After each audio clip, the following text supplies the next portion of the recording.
Querido presidente, querido Javier, querido Iñaki, buenos días o buenas tardes a todos, queridas amigas, alumnos del Campus FAES. Son ya 9 los años que la Fundación FAES, que preside José María Aznar y que dirige en esta nueva etapa Javier Zarzalejos, lleva celebrando este campus. Aquí realizáis especialmente un esfuerzo por debatir, realizáis un esfuerzo por transmitir ideas, por hacerlas cada vez más reconocibles ante la opinión pública. Quiero deciros que este es un trabajo productivo y también os doy la enhorabuena por ello.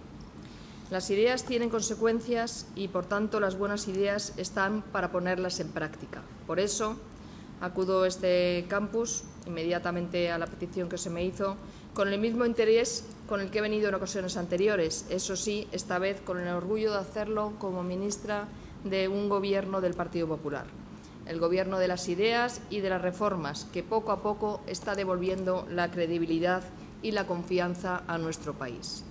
Quiero agradecer especialmente al presidente José María Aznar su apoyo que me ha prestado en todas las ocasiones y a Iñaki Astarloa, también amigo de toda la vida, que haya organizado este seminario tan interesante sobre una cuestión fundamental como es la mejora del Estado social.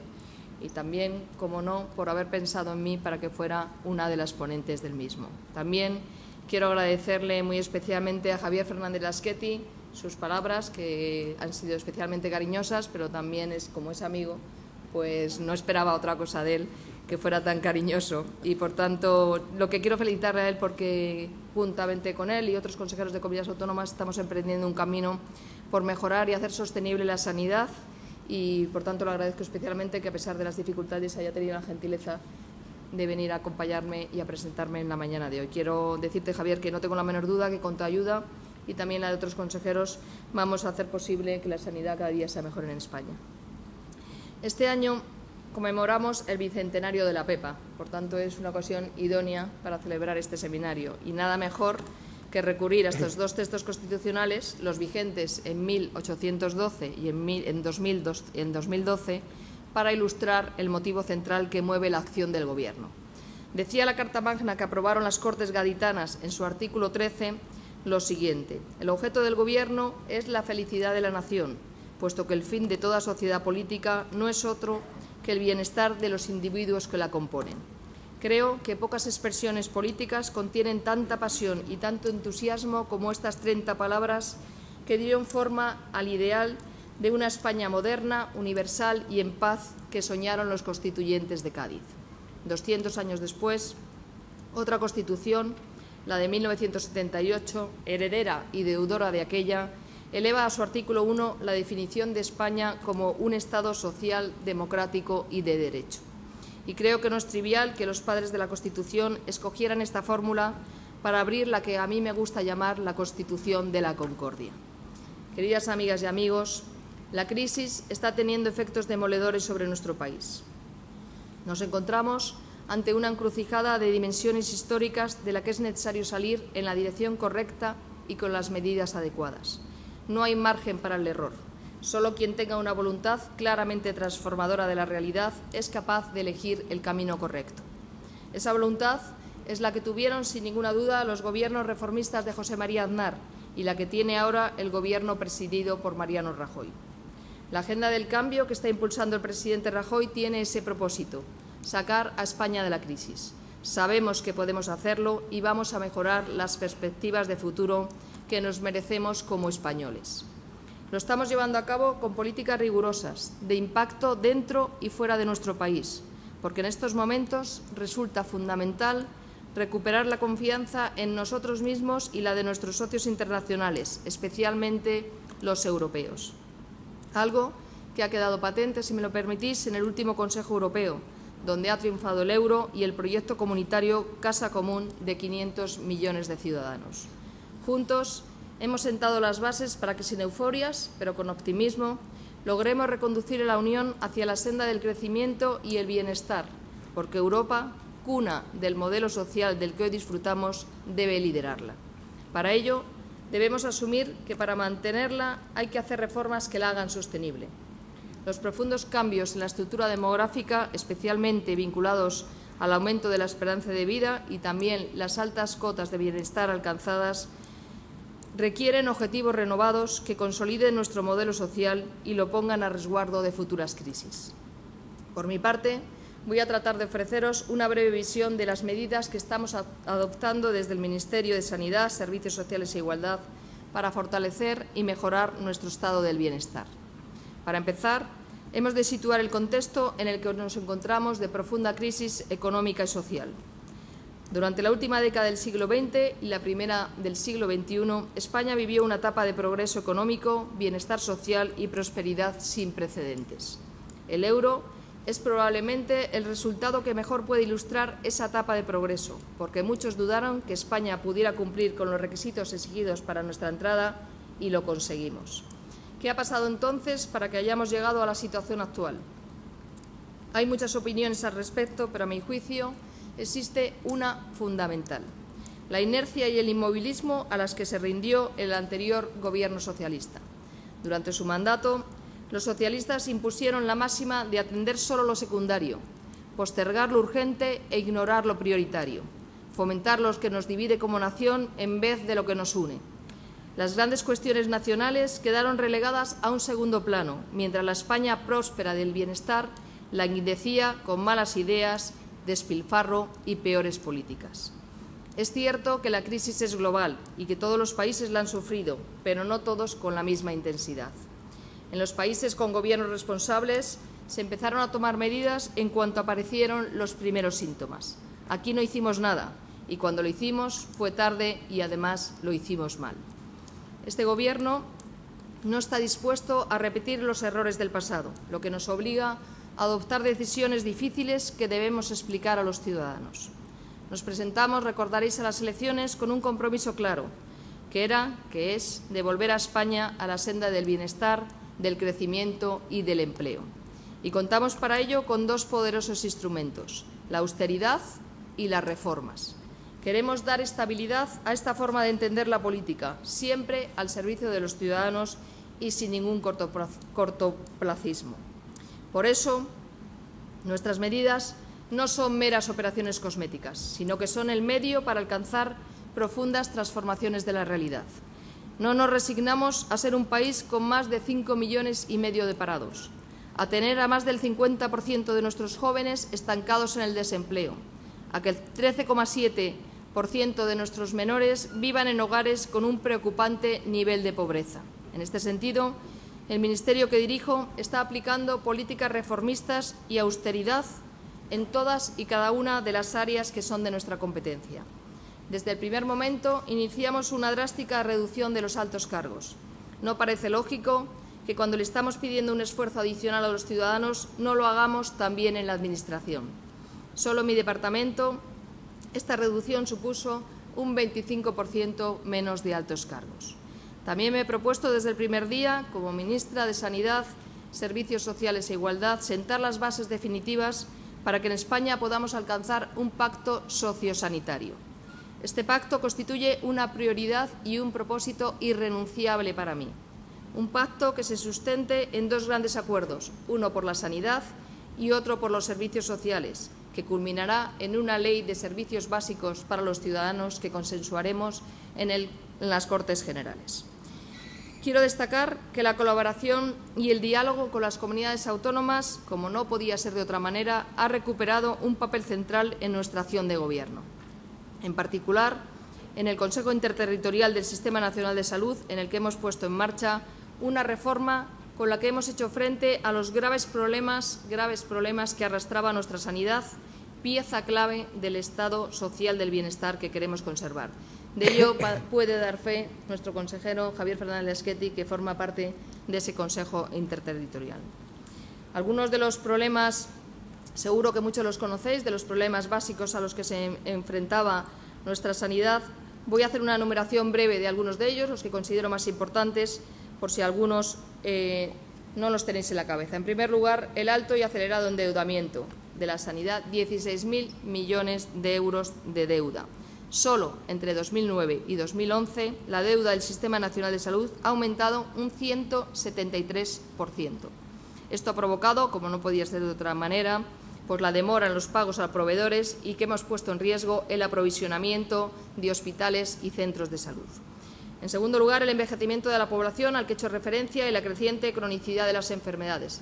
Afortunadamente, hemos pasado de enfermedades agudas a tener enfermedades crónicas que te permiten vivir muchísimo más tiempo, pero a las que hay que atender permanentemente.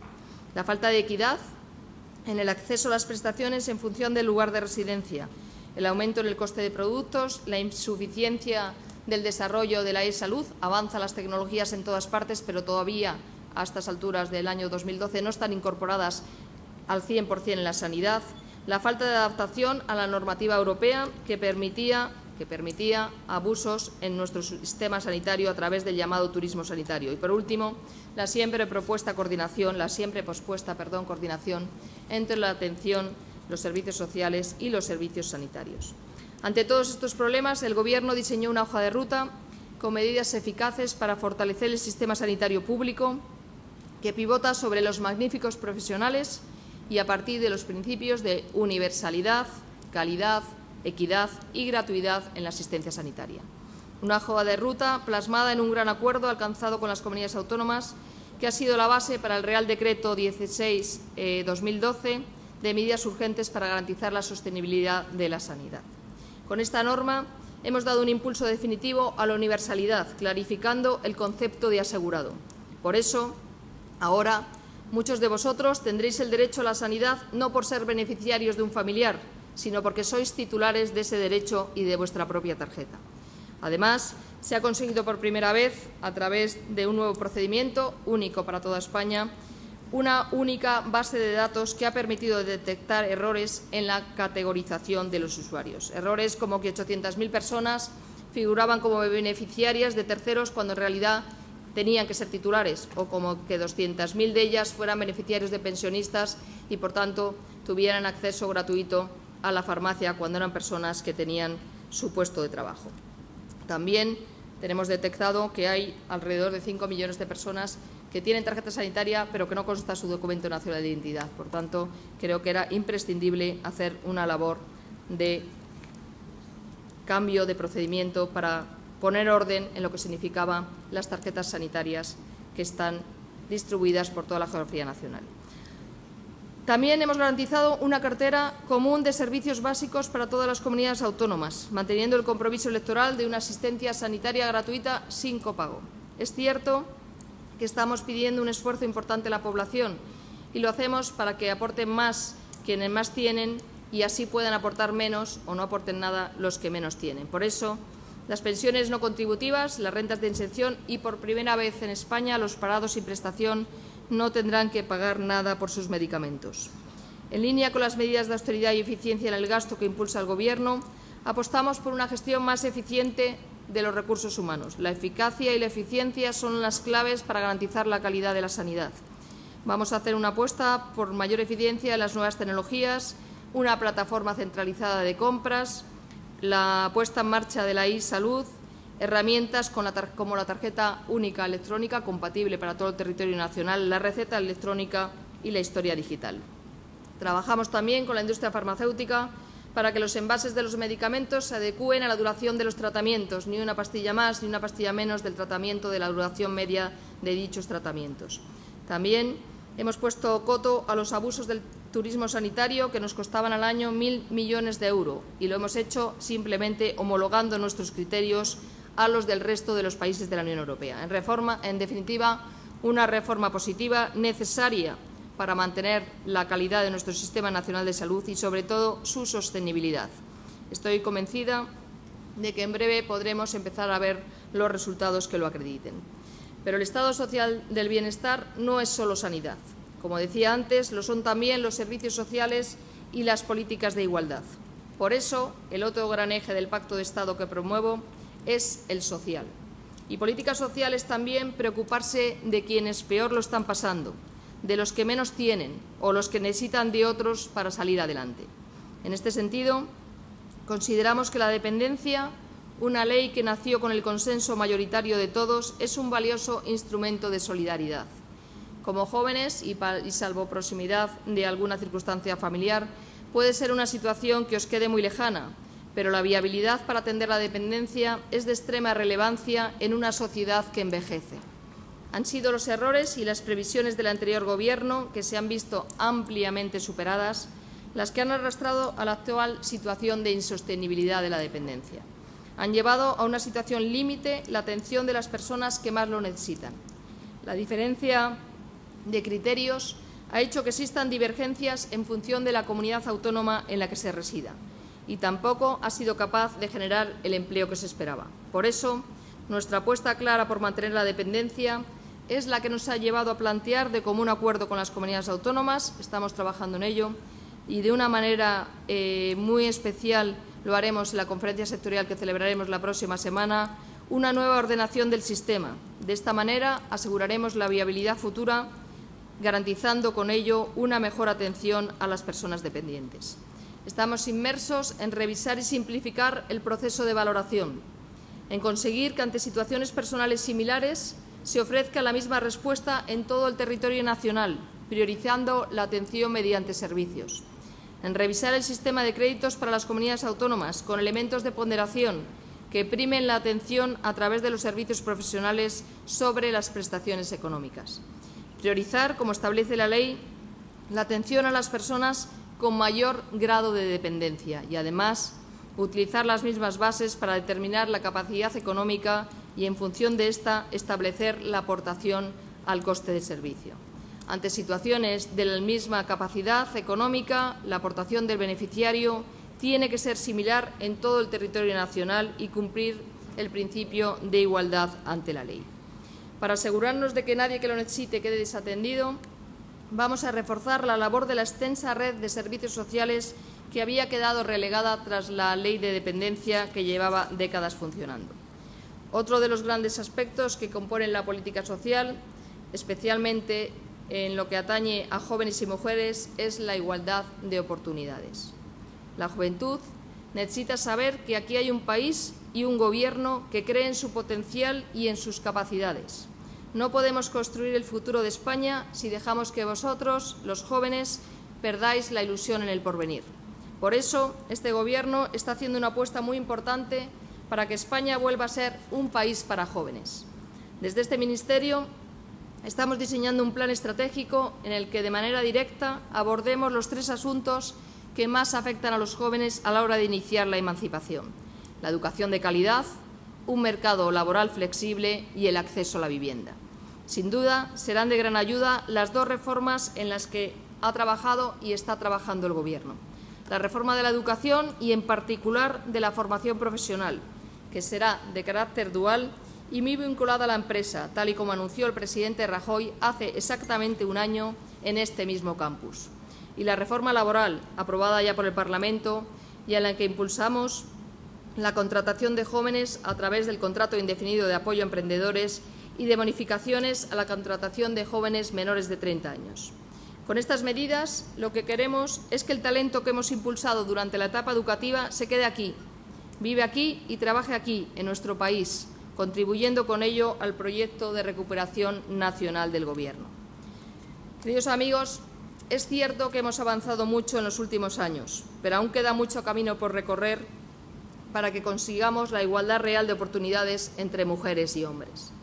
Cuestiones como acabar con la brecha salarial, un 22% menos de salario a las mujeres en igualdad de trabajo, avanzar en la conciliación, en la corresponsabilidad, son algunos de los retos a los que tendremos que dar respuesta en los próximos años.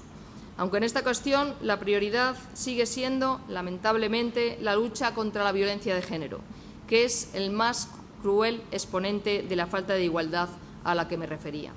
Estamos impulsando una profunda revisión de las estrategias contra esta lacra, particularmente contra la espiral de silencio cómplice que la ampara.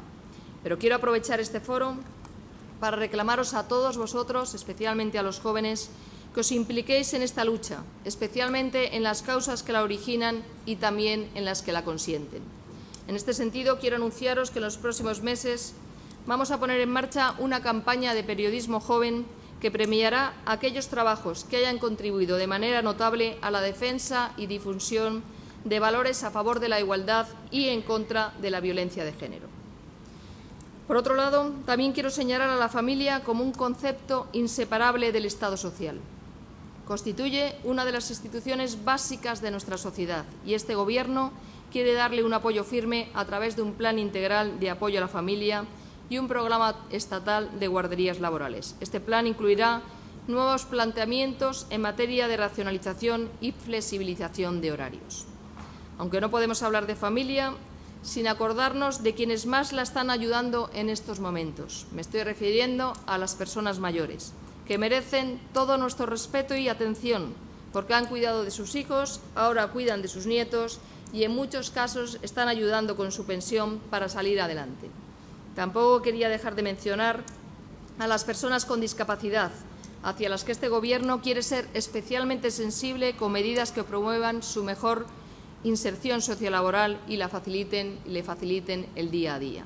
En definitiva, este Gobierno quiere devolver el sentido común a la política social y hacer de este Estado social del que habla nuestra Constitución el garante de que nadie quede excluido. Quiero, en este sentido, reconocer la labor que desempeñan las organizaciones de acción social, que constituyen un apoyo muy valioso en la actual situación y que muchas veces llegan allí donde no logra hacerlo la Administración. Todas están haciendo un esfuerzo enorme por promover la solidaridad y la cohesión social.